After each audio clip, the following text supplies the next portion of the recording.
আব্বা আব্বা একটা কথা আছে তোমার নয় খারাপ। ওই কি হয়েছে রে গেদা? তুই ক, কি কবি? আব্বা ওই যে ষোলো ভাই আছে, ডাক দাও, পরে একসাথে কইতেছি। এই চলো, এদিকে হ, দাঁড়া ওদিকে।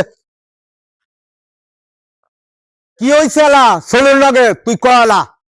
আব্বা আমি আর সংসারে একসাথে থাকুম না, আমার সবকিছু ভাগ করে দাও। কি কইলি? আমি থাকতে এই সংসারটা আলাদা, তুই কইলি নাকি? আব্বা তুমি রাগাও কে? আগে আমার কথাটা শুনো। ষোলো ভাই আমার লগে কি করছে এটা শুন বাকে। ক তুই, তোর কথাইতে আগে আমি শুনা নই।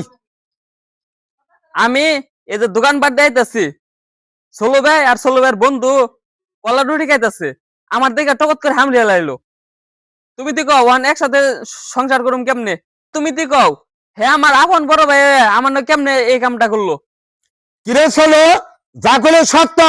ও তোর আপন ছোট ভাই, আর তোর বন্ধু নিয়ে যে কলা রুটি খাইলি, ওরে দেখে যে সামলাইলি, তোর বিপদের সময় এই তোর ছোট ভাই তোর কাজে লাগবো। আর যতদিন তোর কলা রুটি আছে, টাকা পয়সা আছে, তোর এই বন্ধু আছে, টাকা পয়সা নাই, তোরে একবার ঘাট যাই ধরে লাঠি দিয়ে সরিয়ে দিব।